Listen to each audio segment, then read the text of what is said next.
Yo, thank you for tuning in. This is Jay Davis here with the 3% Show. Currently in the studio alone right now. We had some guests who had to cancel. Totally understandable, but I have wanted to start a series called 1980 Lies. I thought to myself, how can I have a show called the 3% Show where I'm asking people to have real conversations, to be emotionally available, no matter if it's good times, bad, laughters, jokes, and just good information. But how can I do that without introducing myself formally? Percent Show is a platform that I give ladies and gentlemen. I believe people will tell you 97% of their truth, and that's beautiful and admirable. But sometimes the 3% unspoken, if they led with that, that's who you'll find out who a real person is. That's dealing with who they are, what drives them, what has destroyed them, what encourages them, what makes them happy, what makes them sad.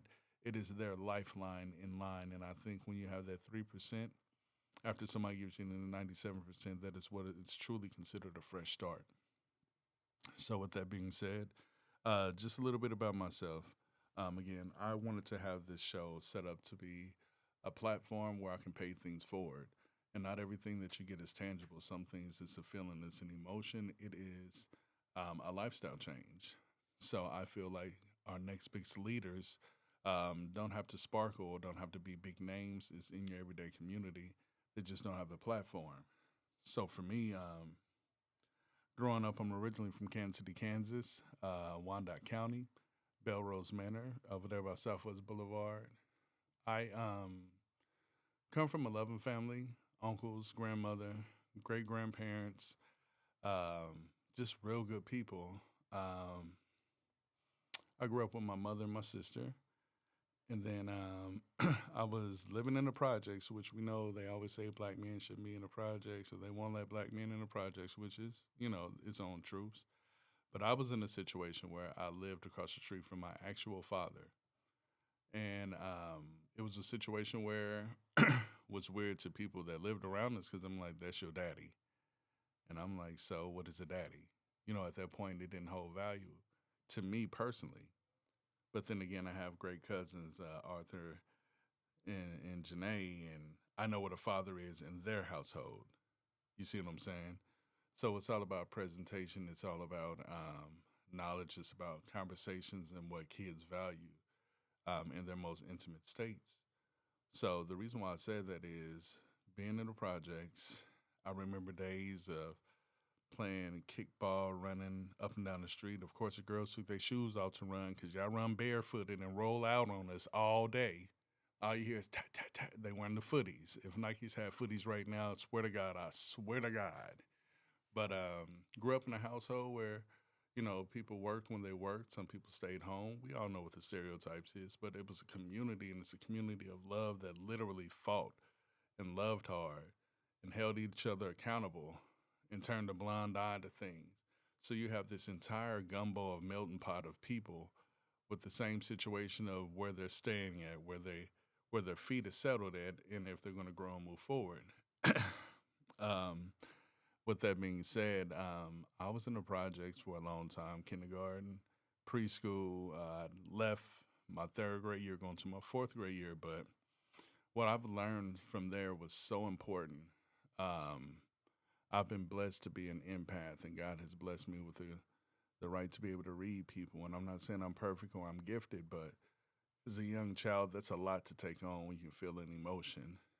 I grew up in an era where you walk down the street and you look at somebody and you give them a head nod, and the way they nod their head back, you feel all their energy. You know what kind of day they done had. So, um, I think the 3% is so important to me because, again, paying things forward, no matter if it's knowledge, just being able to talk to people. Sometimes people just need human interactive in today's society. I can recall days in my house that were excellent and some bad days. I feel like we grew up in the era of 1980 lies of when your parents necessarily didn't tell you who your father was, or because the grandparents didn't want you to be with them, you couldn't be with them because, again, sometimes grandparents are raising us as kids.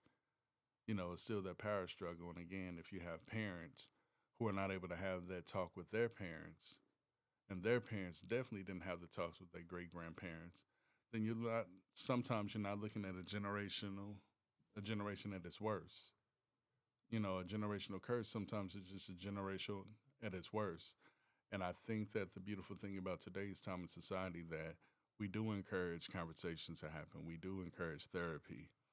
But what does that look like for somebody who was always who was already established a life? We're grown now, right? Certain men know they have the right to be emotional, but it's foreign to them because we're trying to convey the words to say that we've never had to say. It was just always understood.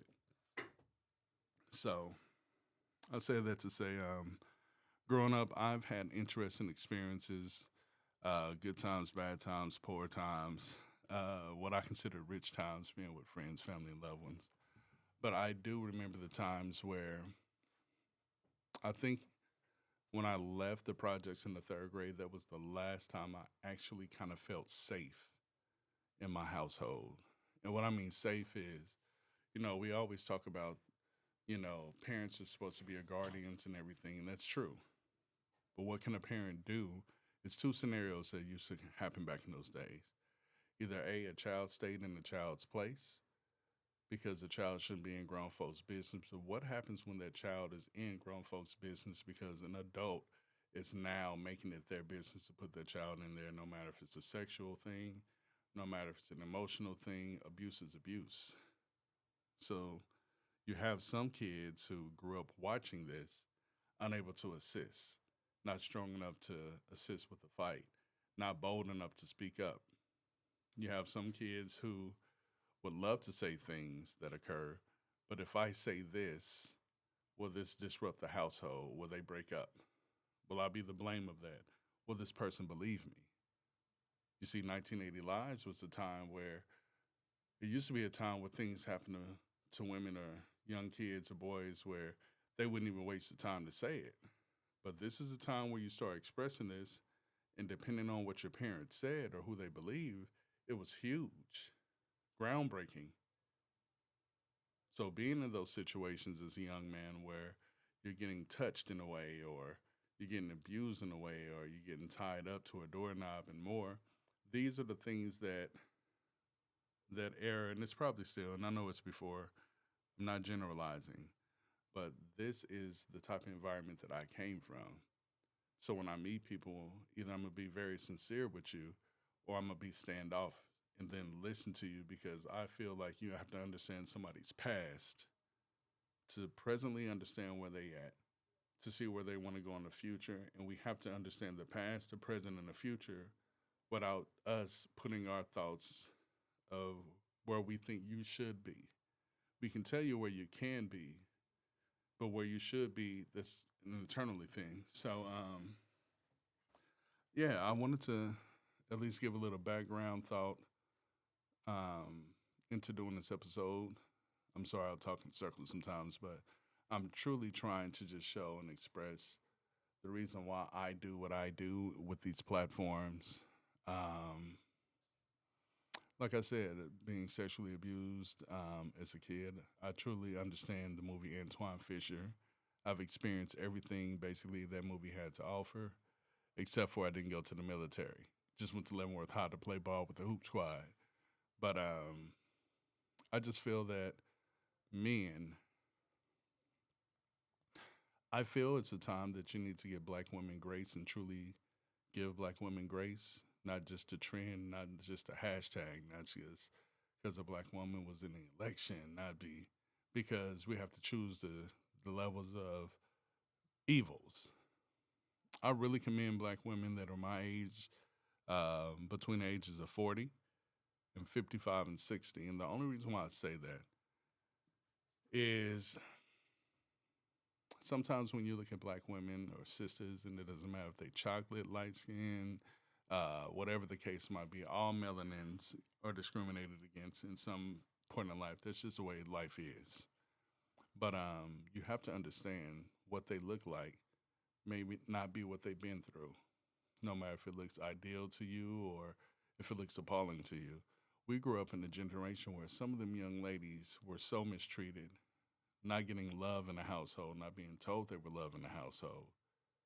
not showing what affection and the correct affection is, not being able to build up from being beyond being married to being self sufficient, but you have to look to feel whole with being married.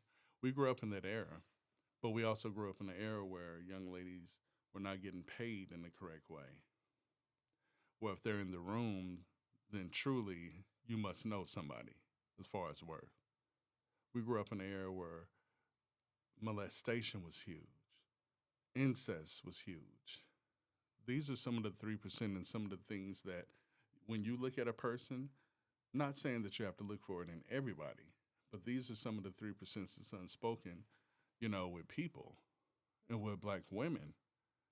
And I just think that black women are so fucking dope because through all the shit that black men put y'all through, and we do be putting people through shit. If that wasn't the case, there you go with the whole, oh, we married and we be showing our ass.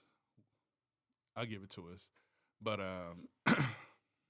that's why after this election, I was I was nervous because I thought that other people, including our people, because this shows with the voting and some of the things that were said on social media. That's why I'm not on it. But it showed the value system of a woman, and it was so disheartening to hear men the way they didn't value a woman. I mean, we get a cold, we done. Imagine playing basketball with cramps, playing football with cramps. We wouldn't have football and basketball. I'm not gonna do it. That's why Serena's one of the goats. Period. But I mean, I think as a man, sometimes you have to look beyond yourself to understand the human being who's opposite of you and to be humane enough. And I just encourage you all, like, by all means, value black women in this time, in this climate. And it's not a trending thing to do just because the next thing pop up and you want to run a TikTok. It is so incredible how black women will praise black men all freaking day in person, on social media, in books. We need to praise black women just as much, not just when it's trending, not just when we have to say her name, not just, because you've seen a good movie and you like, oh, let me go ahead and give her my last piece of bacon. No. Verbal affirmation is always a beautiful thing. I struggle with it. But then again, I say it a lot, so it all comes from the way that somebody interprets and receives it. Black men, I really would love for us to start having conversations, not just about blah, blah, blah, and blah, blah, blah, what you're comfortable with. I mean, learning new things. I didn't know too much about politics until probably around 4 or 5 years ago. Now, it does not run my life, but it helps me understand my life. So I encourage brothers, just like my pastor and them said at Crossover, like you should have an old mentor. You should have somebody your size, and your age, and you should have somebody underneath you who will be able to go ahead and assist, that you can communicate with, that you can bounce off ideas. Hold yourself accountable, and I think in today's time, like, man, we need to understand what's taking place. The country is changing. This is a new America. The difference between us being able to get just picked off at any given time versus back then is because we knew who our neighbors were. In every city, we knew where to go and where not to go. We knew who to seek out when certain things take place instead of looking so surprised. A black man, we catch hell every day, and I am a black man, so I'm speaking as a black man. But sometimes we gotta pick and choose the hell we want to be in, dealing with ourselves and dealing with our community. It only takes one or two to take the step forward. Be bold enough to do that. Be man enough to do that. Challenge yourself. Challenge your friends. My friends probably think I'm an asshole. I'm not perfect. I've done some foul shit. I've done some incredible shit. I've said both. But at the end of the day, it's just like I try to hold my friends accountable because when I need to be checked, I need to know that whoever's going to check me is going to give me the right information. But that stems from 1980 lives when kids didn't have voices. You're dealing with the you're dealing with drugs. Again, I thought all of my family members were doctors because they were scrubs. They worked at a hospital, and they all had them clamps. I didn't know the clamps was for weed people. I did not know that the clamp with the feather, I thought it was a doctor's tool, a surgical instrument. It was for the herb. That's back in the day when people smoke herb, roll it in their tongue, pull it out, and blow it again, and wink at you. Like, look what they know. This is that era. So, again, I know it's off kilter. I know it's not the standard, but this is who I am. A little bit of my upbringing, the reason why I want to give people a platform, because again, you don't need to reinvent the wheel, but I think sometimes you do need to spin that wheel to make sure that it's not warped, to be able to have these conversations going forward. And I just open it up, open the platform. I just want to be a little bit vulnerable per se, because when people get to know me, or sometimes I think before I talk, but it's for a reason, because I've been in situations that were not safe. And I can say at 46 years old, finding peace, my therapist said finding peace feels weird when you first get it. But after you do have it, you hold yourself accountable for it being disrupted and what you will allow to happen as far as being disrupted. So with that being said, on your walk to find forever, I just encourage you to truly understand that you have to love yourself first. You do have to put your seatbelt on first before you can help anybody else. And if people truly love you and do want you to put yourself first, then they should have already thought about putting that person, if they put themselves first, you may not be equated into what their future looks like. So are you really wanting to do it for them, or is it, we just in a situation where we have to be able to have conversations and receive it. Not everybody's trying to attack you. I'm sure you just have to adjust. Everybody's different. And I just want to have this conversation. So anyway, a little bit about myself. Again, 1980 Live series coming soon. Hopefully I'll have some people in studio next time where we can discuss this, or even do a segment about it. But again, I'm outside.